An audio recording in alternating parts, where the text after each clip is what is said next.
الحمد لله نحمده ونستعينه ونستغفره ونؤمن به ونتوكل عليه ونعوذ بالله من شرور أنفسنا ومن سيئات أعمالنا من يهده الله فلا مضل له ومن يضلل فلا هادي له وأشهد أن لا إله إلا الله وحده لا شريك له وأشهد أن محمدا عبده ورسوله أرسله إلى كافة الناس بشيرا ونذيرا وداعيا إلى الله بإذنه وسراجا منيرا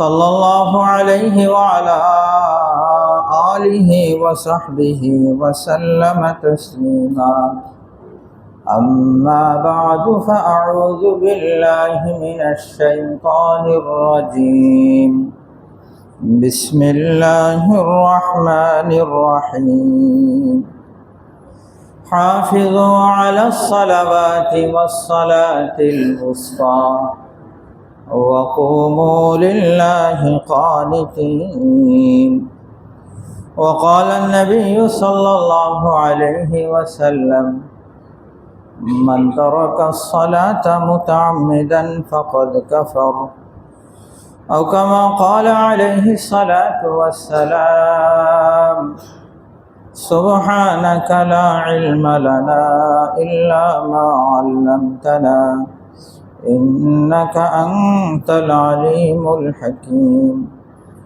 صدق الله العظيم وصدق رسوله النبي الكريم ونحن على ذلك من الشاهدين والشاكرين والحمد لله رب العالمين درود شریف پڑھیں اللهم صل على محمد وعلى آل محمد كما صليت على إبراهيم وعلى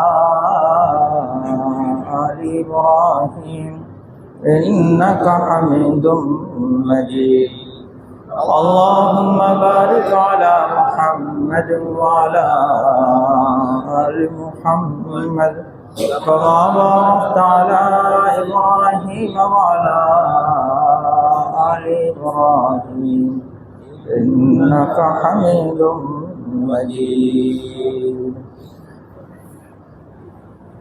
محترم উপস্থিতি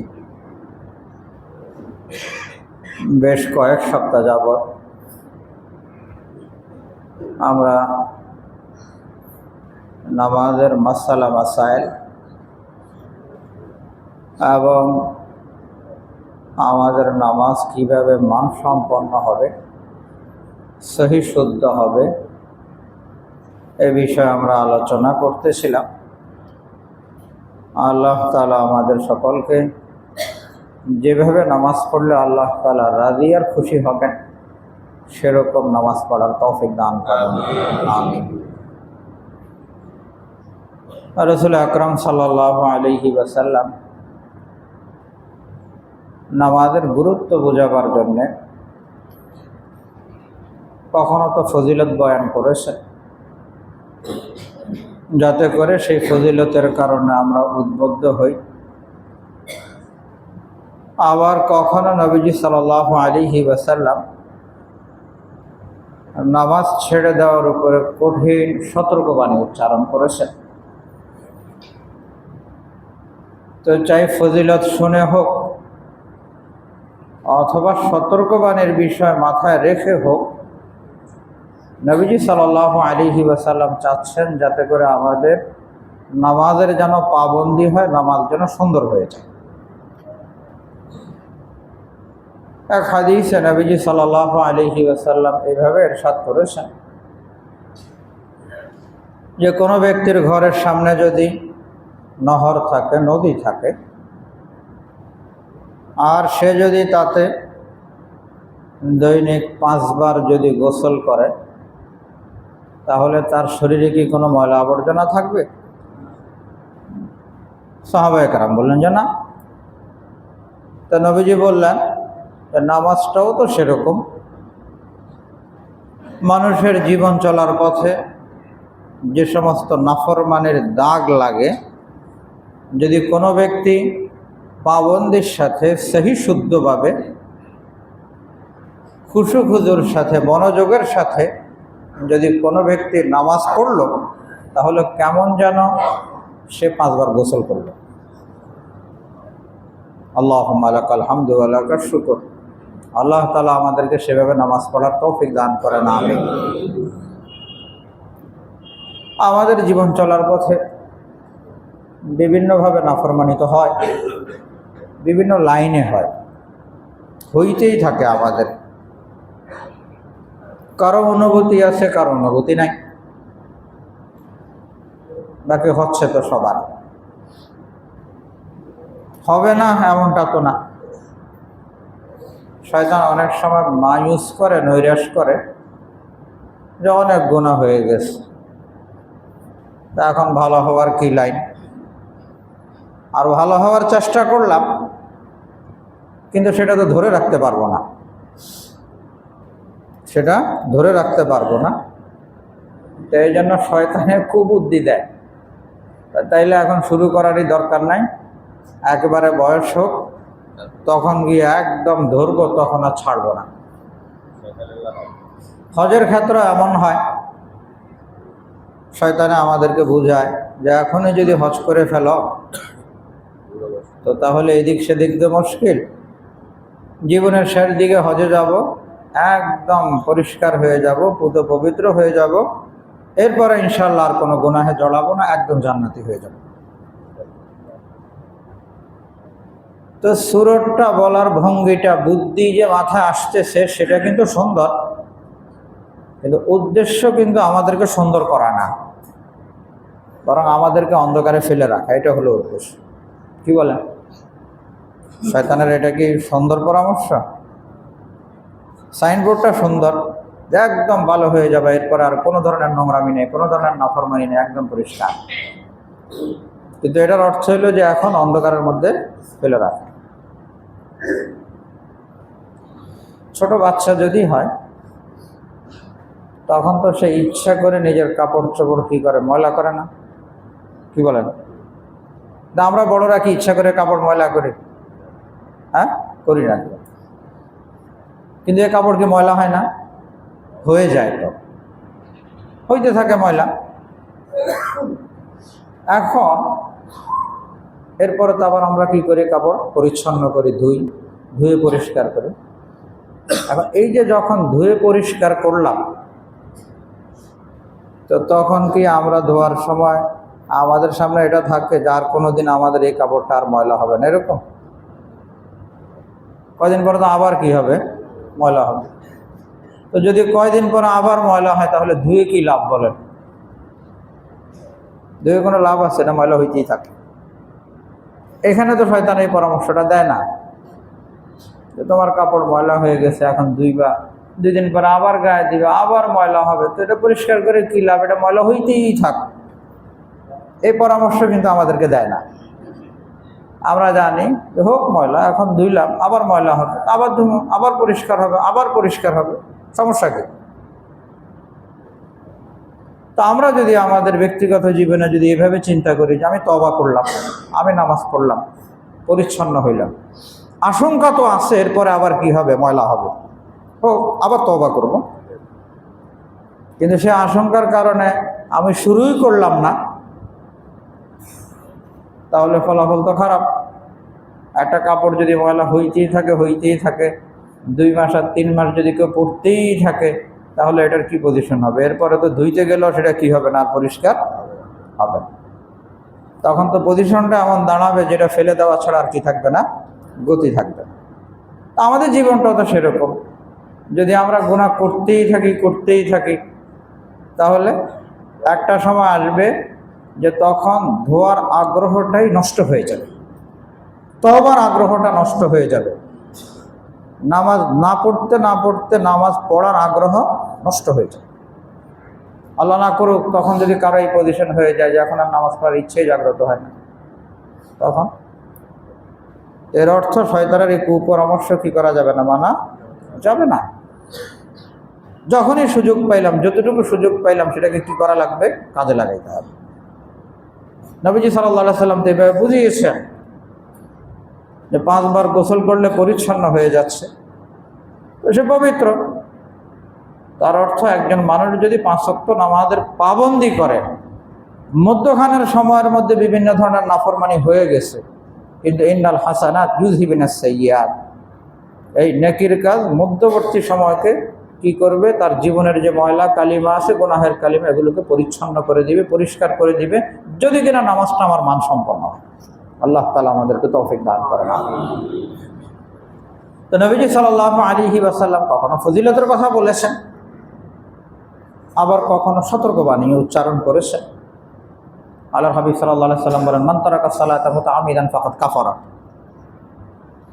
কোনো ব্যক্তি যদি ইচ্ছা করে নামাজ ছেড়ে দেয়, তাহলে নবীজি বলেন সে তো কাফের হয়ে গেল। নাউযুবিল্লাহ। ইচ্ছা করে নামাজ ছেড়ে দিলে কাফের হয়ে গেল, সে কুফরি করলো।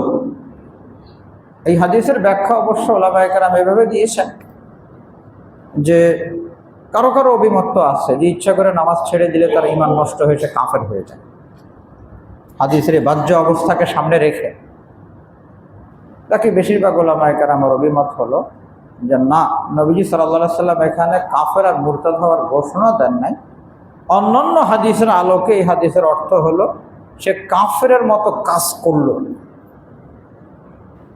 মুসলমান তো নামাজ পড়বে, মুসলমান কিভাবে নামাজ ছেড়ে দিবে? মুসলমান নামাজ ছাড়তে পারে না। এবং আল্লাহর হাবিব সাল্লাল্লাহু আলাইহি সাল্লামের জামানায় কোনো মুসলমান কোনো ঈমানদারের নামাজ ছেড়ে দিবে এর কল্পনা করা যেত না। আর এটা তো কল্পনা না, বাস্তবতা ছিল। কাফের কি করতো? নামাজ পড়তো। মুনাফিক কাফের, কিন্তু সে কাফের নামাজ পড়ছে, এটা তো বাস্তবতা ছিল। কিন্তু কোনো ঈমানদারের নামাজ ছেড়ে দিবে এটা তো হইতেই পারে না। মান তারাকা সালাতা মুতাআম্মিদান ফাকাদ কাফারা। এই জন্য নবীজি বলছেন যে কেউ নামাজ ছেড়ে দিলে সে তো কাফেরের মতো কাজ করবে।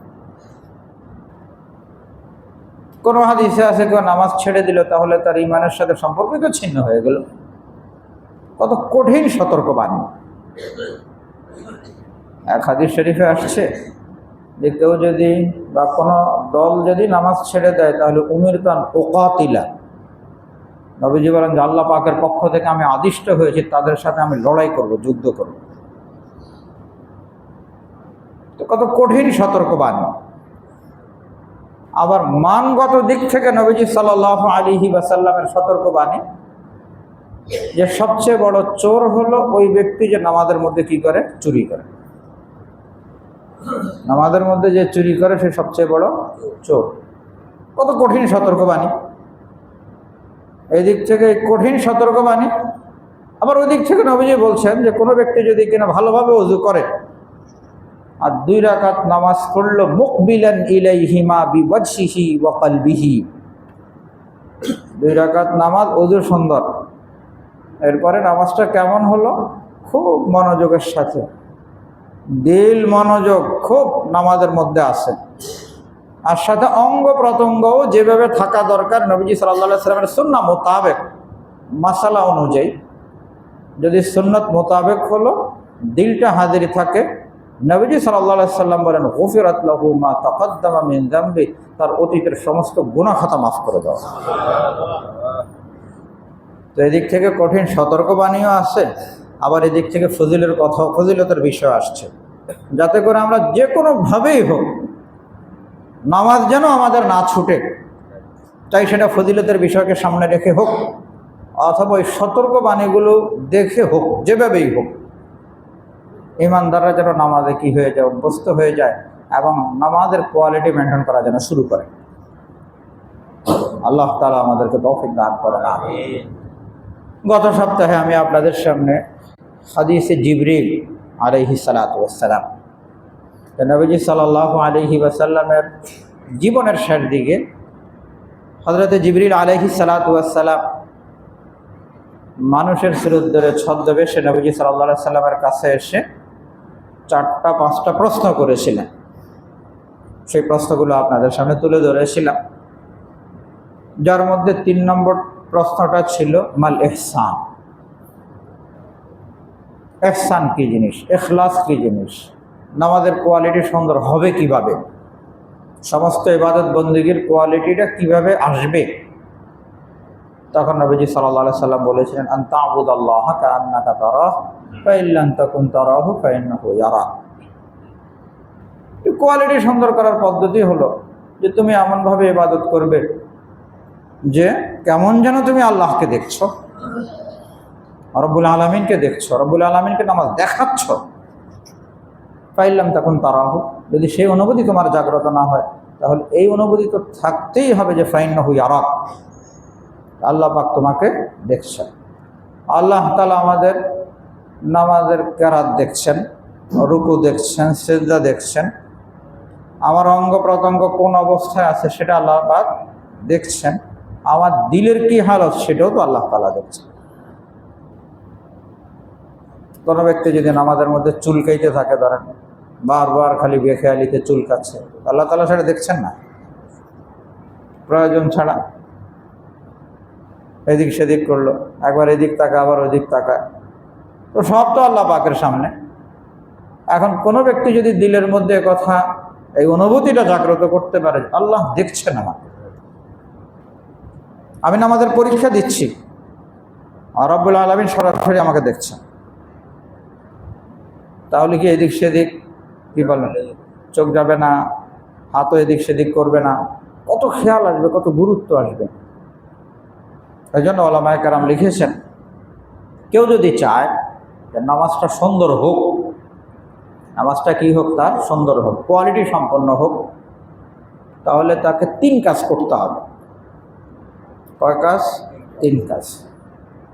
প্রথম কাজ তো ওটাই যেটা হাদিসে জিবরিলে আসছে, যে অনুভূতিটা জাগ্রত করতে হবে যে রব্বুল আলামিন আমার নামাজ দেখছেন, আল্লাহ তাআলা আমার নামাজ দেখছেন, এই অনুভূতি জাগ্রত করতে হবে।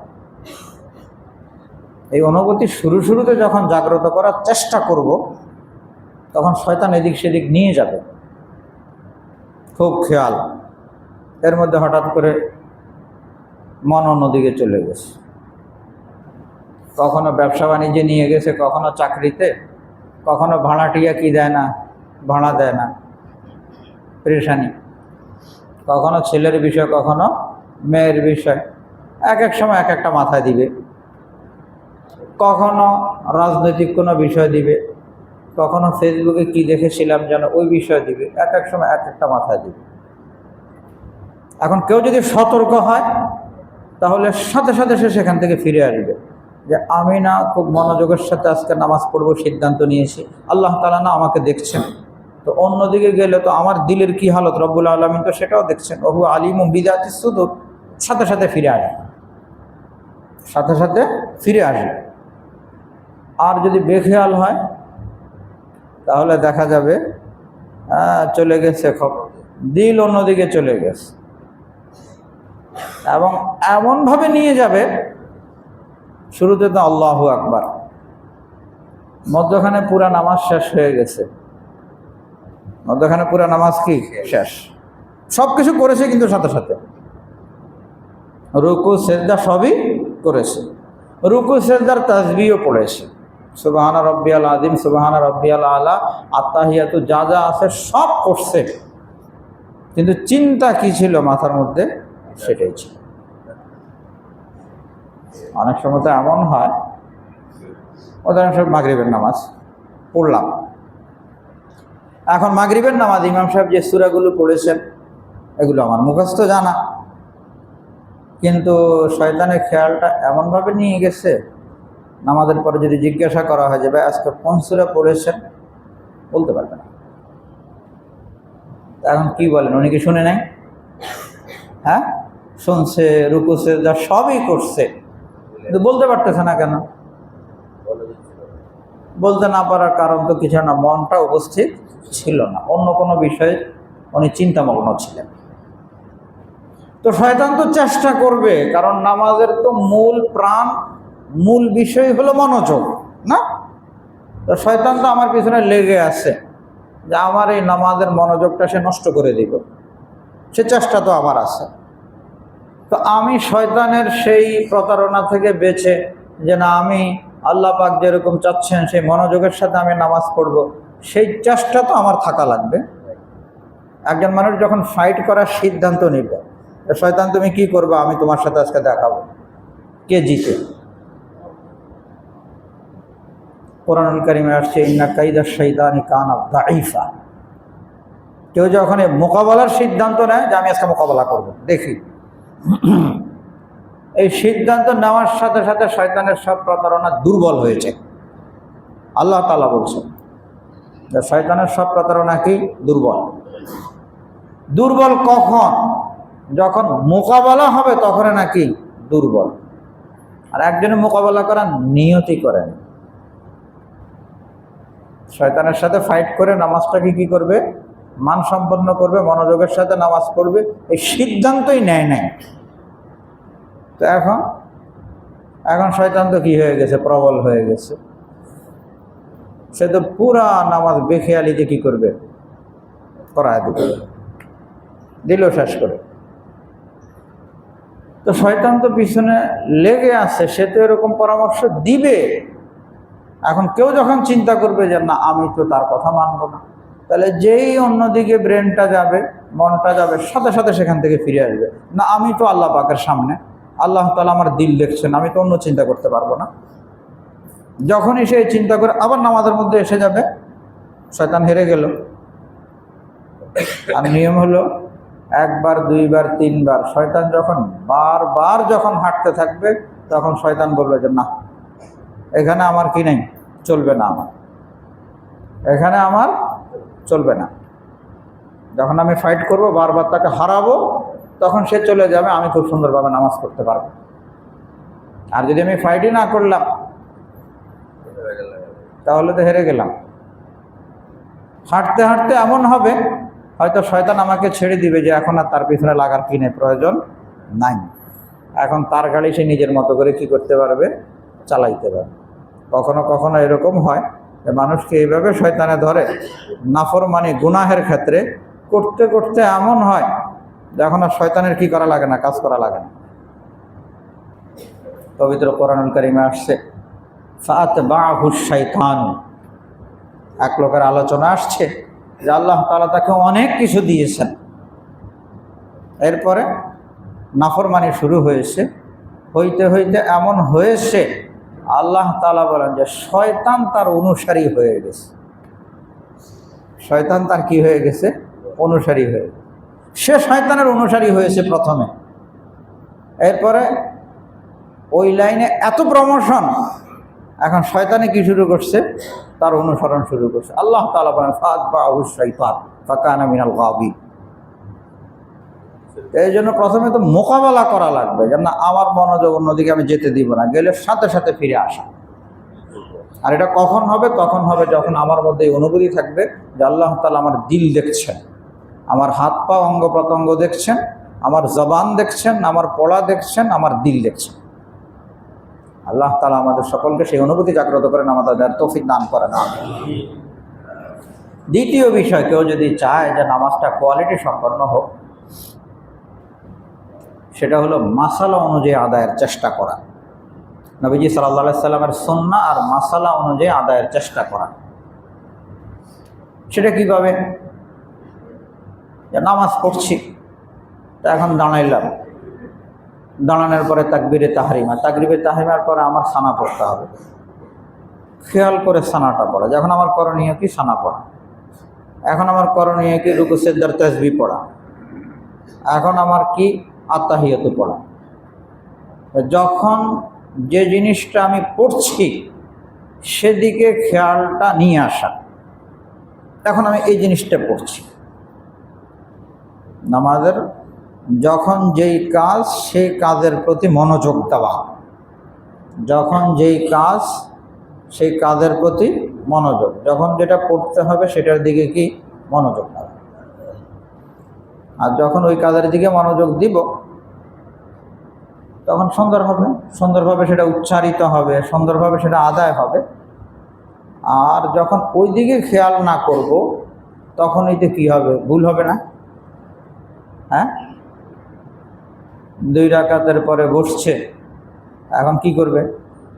আত্তাহিয়াতু করবে। 4 রাকাত বিশিষ্ট নামাজ উদাহরণস্বরূপ। এখন 2 রাকাতের মাথায় বসার পরে পড়বে আত্তাহিয়াতু, কিন্তু বেখেয়ালিতে কি পড়তেছে? আলহামদুলিল্লাহ রাব্বিল আলামিন, আলহামদুলিল্লাহ রাব্বিল আলামিন পড়ে অগ্রসর হয়ে যাচ্ছে। কিছুক্ষণ পরে শোনেন, ওহো কি পড়লাম? আলহামদুলিল্লাহ পড়লাম, আমি না বসা? আচ্ছা, আত্তাহিয়াতু লিল্লাহ। এটা কেন হলো? যে কোন সময় কি পড়া সেদিকে কি নাই, খেয়াল নেই, বেখেয়ালির কারণে হইল। অথবা ধরেন 1 রাকাতের পরে কি করলো? দাঁড়াইলো। এখন দাঁড়ানোর পরে কি পড়বে? সূরা ফাতিহা পড়বে। অনেক সূরা ফাতিহা না পড়ে আত্তাহিয়াতু লিল্লাহি ওয়াস সালাওয়াতু ওয়াত তাইয়্যিবাত। রুকুর মধ্যে আত্তাহিয়াতু পড়ছে, রুকুর মধ্যে সূরা ফাতিহা পড়ছে। অথবা 4 রাকাত বিশিষ্ট নামাজ, এখানে কি হয়ে গেল? 2 রাকাতের মাথায় উনি আত্তাহিয়াতু শেষ করে সাথে সাথে কি করবেন? দাঁড়িয়ে যাবেন। তো না দাঁড়ায় উনি কি করতেছে? আল্লাহুম্মা সাল্লি আলা মুহাম্মদ, দুরূদ শরীফ পড়তেছে। এখানে কি পড়তেছে? দুরূদ শরীফ পড়তেছে। যদি 4 রাকাত বিশিষ্ট নামাজ হয় এবং সেটা ফরজ হোক বা ওয়াজিব হোক বা সুন্নাতে মুআক্কাদা হোক, এখানে তো 2 রাকাতের মাথায় বসা ওয়াজিব এবং আত্তাহিয়াতু পড়ে সাথে সাথে দাঁড়িয়ে যাওয়া ওয়াজিব। কেউ যদি ভুলে দুরূদ শরীফ পড়া শুরু করে দেয়, আর দুরূদ শরীফ যদি আল্লাহুম্মা সাল্লি আলা মুহাম্মদ এ পর্যন্ত বা এর চেয়ে বেশি পড়ে ফেলে, তাহলে তো কি করা লাগবে? সিজদায়ে সাহু দেওয়া লাগবে। ভুলের কারণে অতিরিক্ত যে 2 সিজদা, যেটাকে সিজদায়ে সাহু বলা হয়, সিজদায়ে সাহু দেওয়া লাগবে। সিজদায়ে সাহু না দিলে তো এই নামাজটা আবার পুনরায় পড়া কি হয়ে যাবে? ওয়াজিব হয়ে যাবে। এই যে নবীজি সাল্লাল্লাহু আলাইহি ওয়াসাল্লাম আমাদেরকে শিখালেন যে এই ভুল হয়ে গেলে এই ভুল হয়ে গেলে এই, তার মানে নামাজে ভুল হবে। নামাজে কি হবে? ভুল হবে। হইলে এই করতে হবে, কিন্তু চেষ্টা তো থাকতে হবে যাতে নামাজে কি না হয়? ভুল না হয়। চেষ্টা তো থাকা লাগবে নামাজে যেন কি না হয়? ভুল না হয়। নবীজি সাল্লাল্লাহু আলাইহি ওয়াসাল্লাম কিয়ামতের অনেক আলামতের কথা বলেছেন। গত সপ্তাহে আমাদের আলোচনা আসছে অংশ বিশেষ। তো নবীজি যে কিয়ামতের আলামতের কথা বলেছেন, কিয়ামতের আলামত তো অবশ্যই প্রকাশ পাবে। কি বলেন? কিয়ামত আসবে, আলামতও কীভাবে প্রকাশ পাবে? তো এগুলো নবীজি সাল্লাল্লাহু আলাইহি ওয়াসাল্লাম আমাদেরকে বলেছেন, আমরা শুনলাম। এর দ্বারা ফায়দা কি? কি লাভ? লাভ হলো কিয়ামতের আলামত তো অবশ্যই প্রকাশ পাবে, কিন্তু আমাদেরকে সতর্ক করছেন আমরা যেন প্রত্যেকে যেন এটা চিন্তা করি যে আমি কিয়ামতের আলামত হব না, আমি কিয়ামতের আলামত হব না, আমার সন্তান কিয়ামতের আলামত হবে না, আমি মা বাবার নাফরমানি করব না, আমার সন্তানরা করবে না, আমি যেন কিয়ামতের আলামত না হই, এই জন্য বলেছেন। তো এখানে ভুল হবে, ভুল হইলে এই পদ্ধতি, এটার অর্থ এটা না যে আমরা যেন ভুল করতেই থাকি, আমাদেরকে এটা শেখানো হয়েছে নাউযুবিল্লাহি মিন যালিক। চেষ্টা তো এটাই করা লাগবে যেন কি না হয়? ভুল যেন না হয়। হ্যাঁ, হয়ে গেলে এই পদ্ধতি। এখন ভুলের ক্ষেত্রে যদি ফরজ ছুটে যায়, কি ছুটে গেল? ফরজ। ফরজ ছুটে গেলে তো ফরজ ছুটে গেছে, নামাজ সালাম ফিরিয়ে ফেলছে, তাহলে এই নামাজ তো হয় নাই, কারণ ফরজ ছুটে গেলে সেটার আর কি হয় না? অস্তিত্ব আসে না। ওয়াজিব যদি ছুটে যায়, নামাজের ওয়াজিব, এবং সেই ওয়াজিব যদি ভুলবশত ছুটে, ওয়াজিব ছুটলো ভুলবশত, ইচ্ছা করে যদি ওয়াজিবকেও ছুটায় দিল, তাইলেও সেক্ষেত্রে কি এই নামাজটা পুনরায় পড়া ওয়াজিব হয়ে যায়। এটা সিজদা সাহু করলে কাজ হবে। হ্যাঁ, যদি ইমামের পিছনে কারো ভুলবশত, ইমামের পিছনে যদি কেউ ইচ্ছা করেও যদি ওয়াজিব ছুটায় দেয়, তাহলে মাসালা ভিন্ন। তখন সেক্ষেত্রে না পারবে সিজদা সাহু করতে, না কিছু করতে পারবে, সে মাসালা ভিন্ন হয়ে যায়। বাকি আমরা ব্যক্তিগতভাবে যখন নামাজ পড়বো, তখন যদি কেউ ইচ্ছা করে কি করলো? ওয়াজিব ছুটায় দিল, তাহলে এই নামাজটা আবার পুনরায় পড়া কি হয়? ওয়াজিব। আর যদি ভুলবশত যদি কি হয়? ওয়াজিব ছুটে, তখন হলো সিজদা সাহু। অনেক সময় তো এরকম হয় যে ভুল হয়েছে, সিজদা সাহু ওয়াজিব হয়েছে, সিজদা সাহু করা লাগবে ফাইনাল, সালাম ফিরানোর সময় শয়তান আবার কি করছে? আবার ভুলে গেছে। সেজদা সাহু যে করতে হবে ভুলের কারণে, সেটাও আবার ভুলে গেছে। এখন সালাম ফিরে একটু পরে শুনুন, আমার না সেজদা সাহু করার দরকার ছিল, ভুলের উপরে আবার ভুল হইল, ভুলের উপরে আবার ভুল। তো ঘুরে ফিরে তো যে বেখেয়ালির পরিমাণটা কি হয়ে গেল, বেড়ে গেল। তো একজন মানুষ যখন চিন্তা করবে যে না আমি ফাইট করবো, যে না আমি মনোযোগের সাথে নামাজ পড়বো, খেয়াল করে পড়বো, আল্লাহ পাকের নিজাম হলো যখন একজন মানুষ চেষ্টা শুরু করে দেয় তখন আল্লাহ তাআলা সাহায্য আসতে থাকে। আর যদি চেষ্টাই যদি না করে তাহলে সে তো কি পাবে না, সাহায্য পাবে না। হাদিস শরীফে আসছে কোনো ব্যক্তি যখন আল্লাহ তাআলার দিকে অগ্রসর হয় এক বিগত, কতটুকু, এক বিগত, তখন আল্লাহ পাক রব্বুল আলামিনের রহমত তার দিকে এক হাত অগ্রসর হয়। আর যদি কেউ আল্লাহর দিকে অগ্রসর এক হাত, আল্লাহ পাকের রহমত তার দিকে আসবে 2 হাত। কেউ যদি আল্লাহর দিকে যাইতে থাকে হাঁটতে হাঁটতে, রব্বুল আলামিনের রহমত তার দিকে আসবে দৌড়াইতে দৌড়াইতে। কিন্তু সব জায়গায় কথা আছে, কেউ যদি এক বিগত অগ্রসর হয় তখন আসবে, কেউ যদি এক হাত যায় তখন আসবে।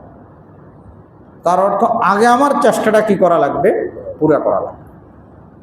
আমি যখন আমার চেষ্টা পুরা করব তখন আল্লাহ তাআলার সাহায্য আসবে। বর্তমানে অনেক যুবক ভাইরা বলে যে গুনাহ থেকে বাঁচতে পারি না। আগে তো গুনাহ থেকে বাঁচার কি করা লাগবে, চেষ্টা করা লাগবে। তখন আল্লাহ তাআলা কি করবেন, হিম্মত দিবেন, সাহস দিবেন, রাস্তা খুলে দিবেন। কিন্তু আগে চেষ্টা তো করা লাগবে, চেষ্টা ছাড়া তো হবে না। হযরত ইউসুফ আলা নবিয়িনা ওয়া আলাইহিস সালাতু ওয়াস সালামের ঘটনা তো আমাদের সামনে। ইউসুফ আলাইহিস সালাতু ওয়াস সালাম যে পরিমাণ বিপদে পড়েছিলেন, এই পরিমাণ বিপদে কি আমরা পড়ি? সেই পরিমাণ বিপদে তো আমরা পড়ি না। কিন্তু ইউসুফ আলাইহিস সালাতু ওয়াস সালাম সেখানে কি বসে বসে খালি আস্তাগফিরুল্লাহ আস্তাগফিরুল্লাহ বলেছেন? উনি তো সেখান থেকে কি করছেন, ফাফিরু ইলাল্লাহ, দৌড় দিয়ে ভাগার চেষ্টা করছেন। যখন উনি ওনার চেষ্টা পুরা করছেন তখন আল্লাহ তাআলা মেহেরবানি করে সব তালাবদ্ধ দরজা খুলে দিয়েছেন। তো আমরা যদি এই চেষ্টা করি তাহলে ইনশাআল্লাহ আল্লাহ তাআলা আমাদেরকে হেফাজত করবেন, আমাদেরকে বাঁচার রাস্তা কি করে দিবেন, খুলে দিবেন। যুবক ভাইদেরকে এই জন্য তো বিশেষভাবে বলি যে অন্তত 3 বিষয়ের খেয়াল করি। নিজের জীবনটা যদি কি চাই, পরিচ্ছন্ন চাই, ভালো চাই, তাহলে 3 বিষয়ের খেয়াল করব। 1 নম্বর, নামাজ ছাড়ব না। 1 নম্বর কি করব না, নামাজ ছাড়ব, যেভাবে হোক নামাজ পড়ব। দ্বিতীয়, কোনো রিলেশন, কোনো মহিলা সম্পর্ক, এটা করব না, এটা চলবে না। আর 3 নম্বর হলো নেশার সাথে সম্পর্ক হবে না, নেশার সাথে সম্পর্ক করা যাবে না। এই 3 বিষয় যদি কেউ করতে পারে ইনশাআল্লাহ ইনশাআল্লাহ আল্লাহ তাআলা তার জীবনটাকে সুন্দর করবেন এবং ঈমানদার বানিয়ে ঈমানি মত আল্লাহ তাআলা তাকে নসিব করবেন। দেখেন কিছু নাফরমানি এরকম থাকে যে নাফরমানিটা করার পরে মানুষ লজ্জিত হয়, অনুতপ্ত হয়। উদাহরণস্বরূপ কেউ ইচ্ছা করে হোক, ভুলবশত হোক, নাউযুবিল্লাহি মিন যালিক, শুকরের গোশত খেয়ে ফেলছে, লজ্জিত হবে না? লজ্জিত, অনুতপ্ত। যদি কিনা অল্প সময়ের মধ্যে জানতে পারে তাহলে পারে না, নাড়িবুড়ি সহ কী করবে, বমি করার চেষ্টা করবে। আর ভবিষ্যতের জন্য কীরকম টাইট পজিশন হয়ে যাবে তার। কিন্তু কোনো ছেলের যদি, চাই বিবাহিত হোক আর অবিবাহিত হোক, কোনোভাবে যদি কোনো অন্য মহিলার সাথে যদি সম্পর্ক হয়ে যায়, তাহলে প্রথমে একবার হয়েছে নাউযুবিল্লাহ, গলত করছি, এরপরে যদি কঠিন সংকল্প হয়ে যদি সেখান থেকে ফিরে আসে তাহলে তো ফিরে আসতে পারবে, অন্যথা তো আবার আস্তে আস্তে বাড়তে থাকবে না সম্পর্ক। প্রথমত সে বুঝতে পারতেছে যে ওই হারাম খাওয়া যেরকম কবিরা গুনাহ, এই সম্পর্কটা হারাম। তো শুকরের গোশত খাওয়ার পরে সে যে পরিমাণ লজ্জিত, অনুতপ্ত হচ্ছে, সেখানে কি তা হচ্ছে? সেখানে তো আস্তে আস্তে আরও কী হইতেছে, আগে বাড়তেছে। সে যত দিন গড়াচ্ছে তত আগে বাড়তেছে, যত আগে বাড়তেছে তত আগে বাড়তেছে। অনেক সময় তো শয়তান এরকম করে যে আগে বাড়তে বাড়তে সে বিবাহিত মানুষ, তার ঘরে তার হালাল বিবি আছে, বিবির সাথে সম্পর্ক খারাপ হয়ে সন্তানাদি বড়, শয়তানে এরকম বেহায়া বানায় যে তার এই সম্পর্ক সব নষ্ট করে সে আরেক দিকে রওনা হয়েছে। নাউযুবিল্লাহ। মহিলা মানুষ, তার সন্তান আছে, বড় সন্তান, নাতিপুতি আছে, শয়তানে এমন ধরছে এখন এই সব শেষ করে মানে রওনা হয়েছে। আস্তাগফিরুল্লাহ। দেখি একদিনে হয়েছে বলে? অল্প একটু একটু করে করে শয়তান এমন জায়গায় নিয়ে গেছে, এখন পুরো বেহায়া হয়ে গেছে সে। এখন তার কাছে এগুলি কিছুই মনে হয় না। আল্লাহ তাআলা আমাদের সকলকে মাফ করে দেন। আর পাশাপাশি ওই যে আরেকটা বললাম, নেশা, নেশার জগৎটাই এরকম। প্রথম দিন তো সে কি অনুতপ্ত হবে, যদি কঠিন সংকল্প করে যদি সেখান থেকে বের হইতে না পারে, আস্তে আস্তে সেদিকে আরও কি যাইতে থাকবে, এবং এমন যাওয়া যাবে যে তার দিন শেষ, দুনিয়া শেষ, লাইফ শেষ, পুরো লাইফ বরবাদ। অথচ এই ছেলে তো এমন ছিল না, কিন্তু এখন তার দুনিয়া আখিরাত সব বরবাদ হয়ে যাচ্ছে। এরপর ওই বেহায়ার কোনো কি নেই, হায়া লজ্জা নেই, কিছুই মনে করে না এগুলো। তো এই জন্য নামাজ ছাড়বো না, অন্য নারীর সাথে কি হবে না, সম্পর্ক হবে না, নেশার সাথে সম্পর্ক হবে না ইনশাআল্লাহ। এইভাবে যদি চলতে পারি, আল্লাহ তাআলা অবশেষে ঈমানি মত দিয়ে আল্লাহ তাআলা আমাকে নেবে। আল্লাহ তাআলা আমাদের সকলকে তৌফিক দান করেন, আমিন। তো বলতেছিলাম যে নামাজে মনোযোগ দেওয়ার একটা লাইন তো হলো অনুভূতি জাগ্রত করা যে আল্লাহ তাআলা সব দেখছেন। দ্বিতীয় হলো কোন সময় কি করছি সেদিকে খেয়াল করা, বেখেয়ালি না। আর 3 নম্বর আরেকটা বিষয় আছে, সেটা হলো নামাজের যে তাসবিহাতগুলো আছে, আমরা নামাজের মধ্যে যে আজকারগুলো যেগুলো আমরা পড়ি, এগুলোর অর্থ শিখে অর্থটা জানা এবং পড়ার সময় অর্থের দিকে খেয়াল করা, এটা একটা করণীয়। আমি বলছি আলহামদুলিল্লাহ রাব্বিল আলামিন, কি বলছি আমি? আমার যদি জানা থাকে আমি কি বলছি? আলহামদুলিল্লাহ রাব্বিল আলামিন। সব প্রশংসা কার? আল্লাহ তাআলা।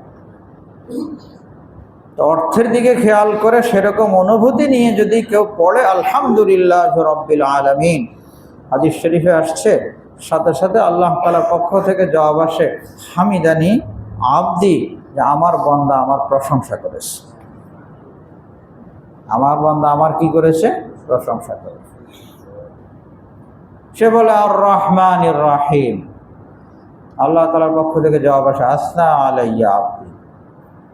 সে মালিক ইয়াউমিদ্দিন পড়ে, তখনও জবাব আসে মাজ্জাদানি আবদি।